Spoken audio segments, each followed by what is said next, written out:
Alright guys, welcome back to Formula 1 News. Day 1 of practice is done and dusted for the Imola Grand Prix. Not the ideal start to the weekend for Ferrari. Big questions on the potential upgrades they might bring to this weekend, certainly with this new change around the rear brake duct that everyone has been talking about to try and copy what McLaren are doing. Not an ideal start. FP1 was okay, then it swiftly went downhill after that for the Ferrari boys, especially at a home Grand Prix. Hamilton's first, maybe not what they were looking for, but the McLaren's topping all the sessions, although the long run data definitely has some interesting pointers. Very much enjoyed your thoughts in the comments. Hit the like button if you enjoy. Subscribe if you're new as always. I would greatly appreciate it. Just as we get underway, wanted to mention this. A couple of months ago now, we talked about a project that we've got cracking on the breaking point side. If you guys are familiar with what we do in the esports world. And trust me, you know, you'll want to stay tuned for the type of product that we've got in mind here to build around this project. But yeah, to kind of celebrate us kicking that whole thing off, and for the triple header, we are doing a quick giveaway as $100 to a lucky person that follows the account and does all this stuff. I'll leave a link down below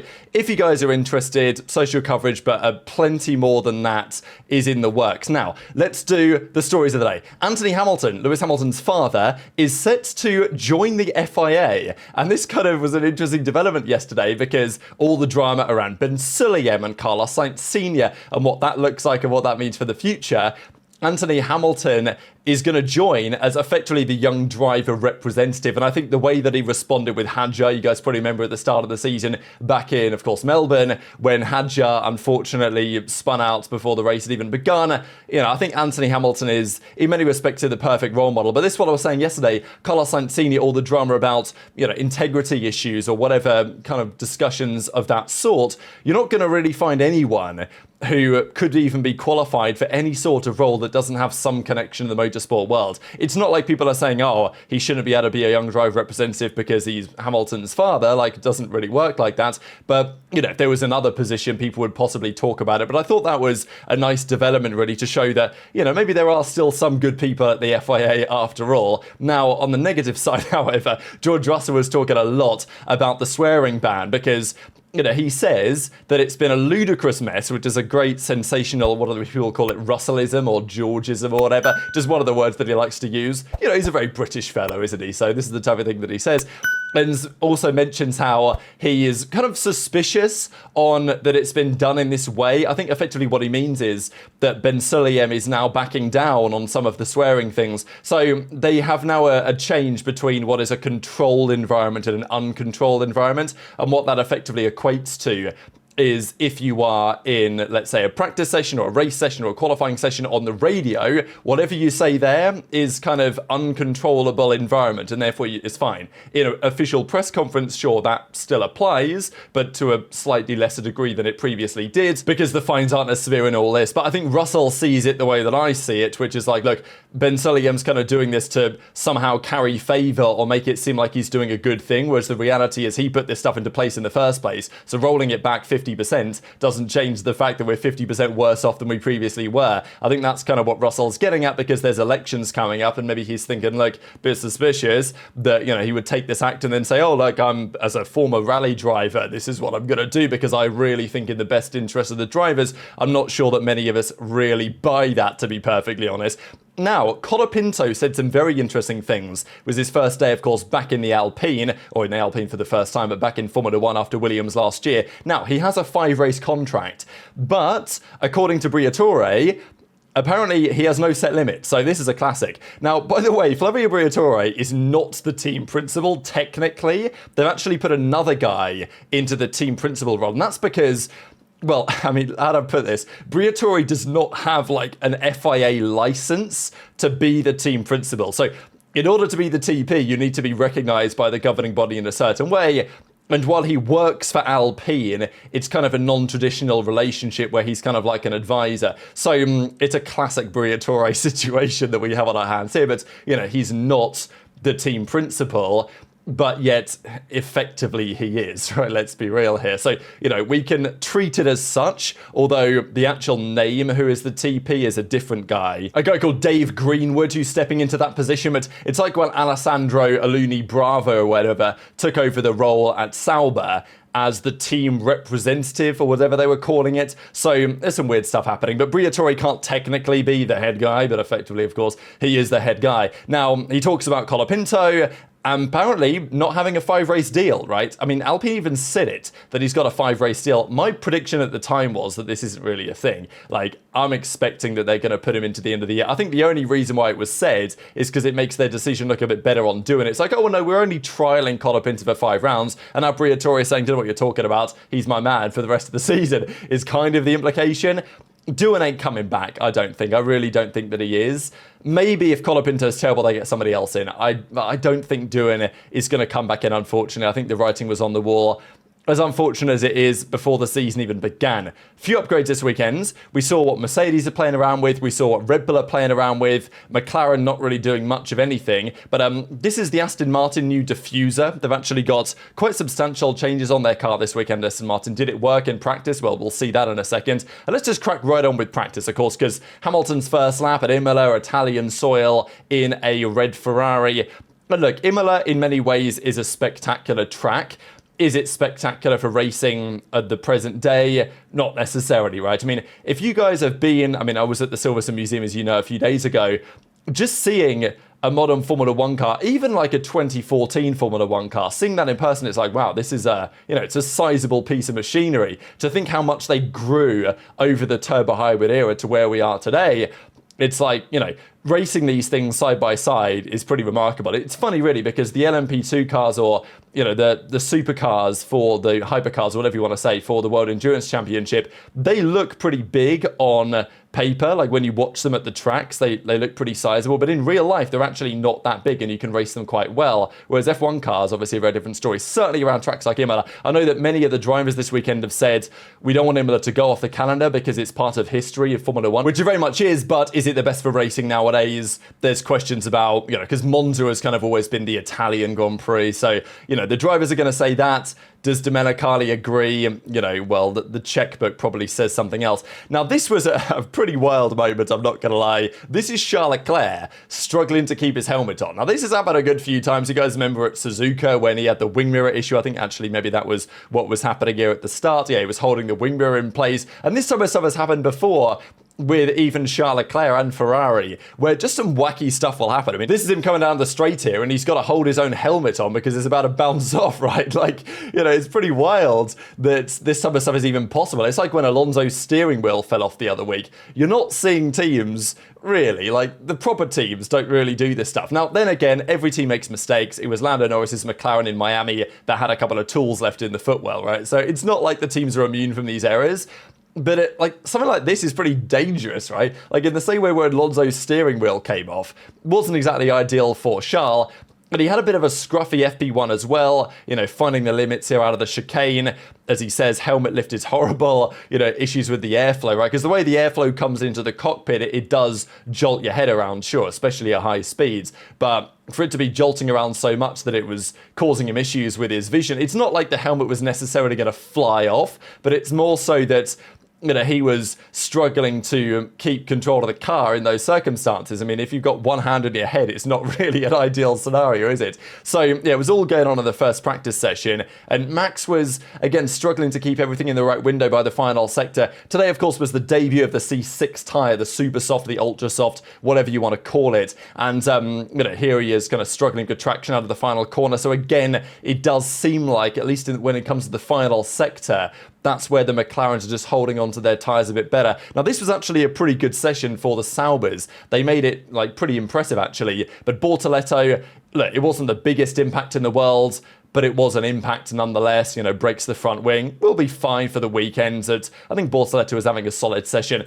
Crashes happen at the end of the day. But the McLarens were fastest, but only very, very marginally indeed. And look, when we talk about the qualifying world championship, this is the type of stuff that we're talking about here. Pretty funny they put Franz Herbert on there for Red Bull. You tend to find, by the way, whenever the official broadcaster or whatever is getting in on a joke, the joke is gone, right? The joke's dead, the joke's past it.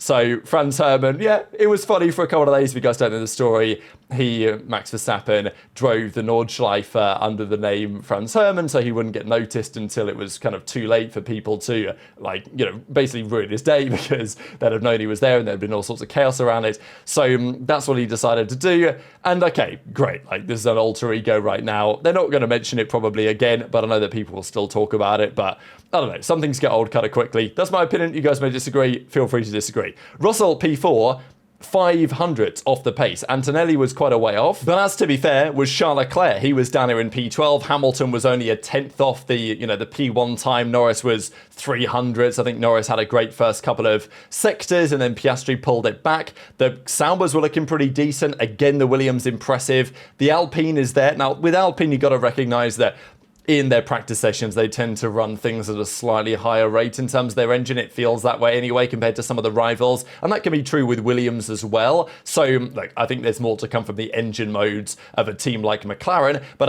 yeah, as we go down, we see Lance Stroll P11, Alonso P14. Of course, Stroll with the upgrades on the car. So, potentially a decent sign of some improvement there. Not the greatest session for, Colapinto or really the Hasses either. Now, as the second practice session gets underway, we had a pretty crazy scenario where Piastri and Gasly were exactly the same on lap time, and already you can see here substantially quicker than in the first practice session. But this was when the Ferraris were starting to really struggle, right? Because both of the guys were on the radio saying that their brakes were giving them some serious problems. Now, this just comes at an interesting time. It's not like brake issues are a rare phenomena in the world of motorsport.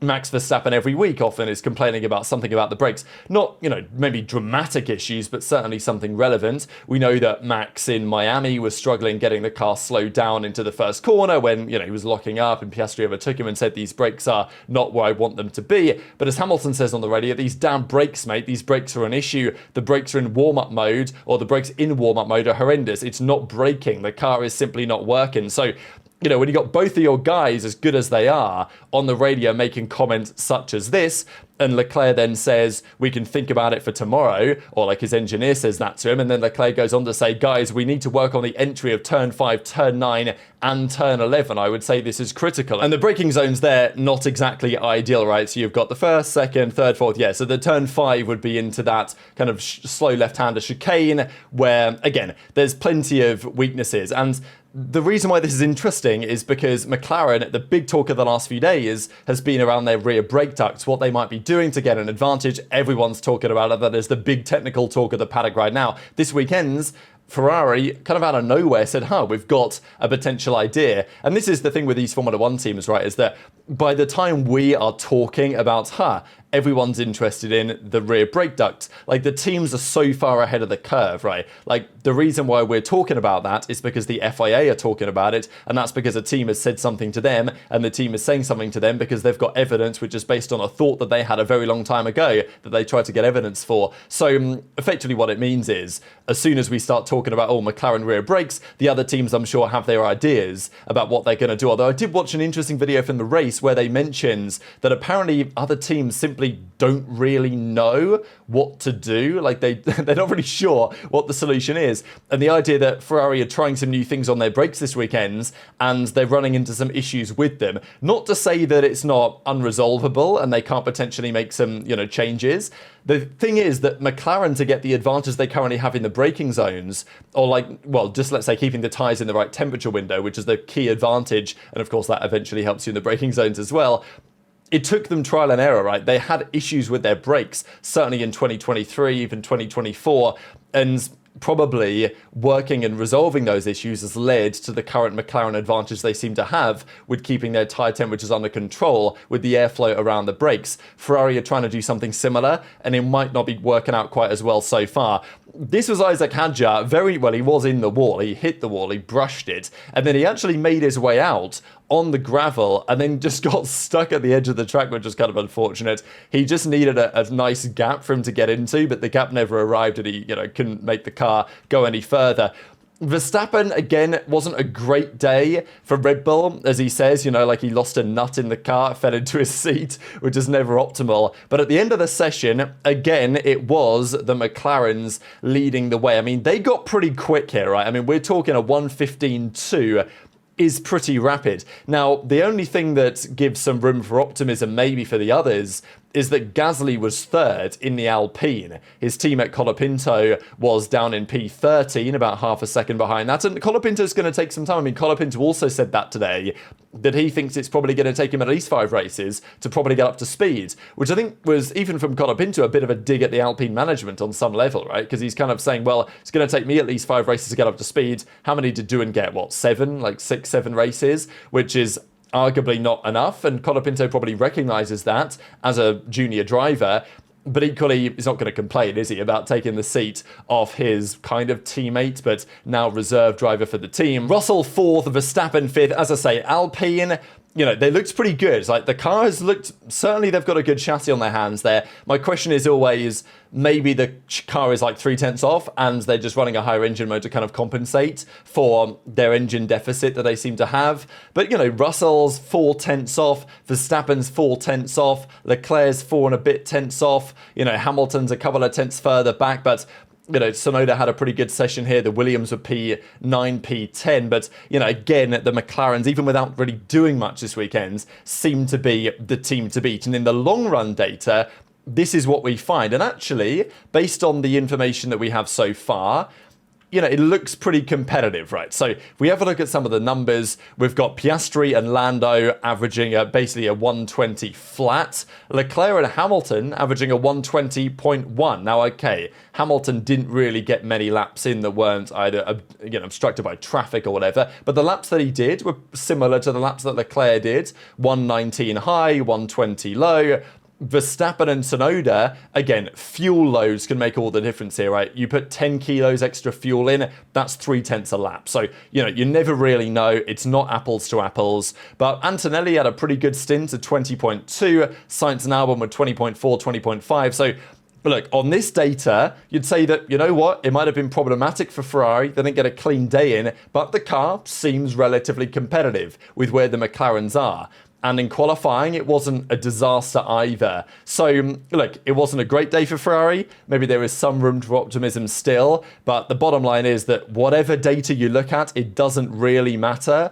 McLaren are still by far and away the team to beat. And I think that Mercedes, given they've brought a fair few things this weekend, would have maybe hoped for a little bit of a better day one in terms of just pure pace to the front. You know, Russell being 4/10 off, he's not going to be too happy with. But yeah, Hamilton, of course, was responding to some of the critics as well and saying, look, I've won more than any other driver ever. Like, I know what I'm capable of. It's just a matter of being able to unlock that. And, you know, as I've said a couple of times this season, the reality is that this season is not necessarily on Hamilton or Charles Leclerc. It's more so on Ferrari. And this is one other thing. So Hamilton, or let's say Leclerc, sorry, not Hamilton this time, but maybe next time, got sent out with the wrong tyre pressures. So pretty wild, right? That they altered the tyre pressures. Again, it's just another one of these Ferrari things. It's another one of these Ferrari operational things. And it's not something that's going to get you disqualified, but it is something that's going to get you a €5,000 fine, which, okay, they can pay the fine. That's okay. But the point is that, again, operationally today, from like a brakes perspective, from a helmet perspective, and then, of course, from this perspective, we see Ferrari having some issues. Fred Vasseur kind of finalizes and says, like, there's no issue between our engineers, between Lewis, between myself, and, you know, it's probably more for the journalists, of course, after what happened back in Miami, which is very controversial over the radio. And the other point that Vasseur says is like, yeah, we did make mistakes with the car development this year, but Loic Serra is not at fault because by the time Serra arrived, the car was 90% complete already. And, you know, that was the real issue there. So, yeah, fascinated to hear your thoughts, as always, on all of this stuff in the comment section below. Hit the like button if you enjoyed, subscribe if you're new, take care, and I'll see you next time.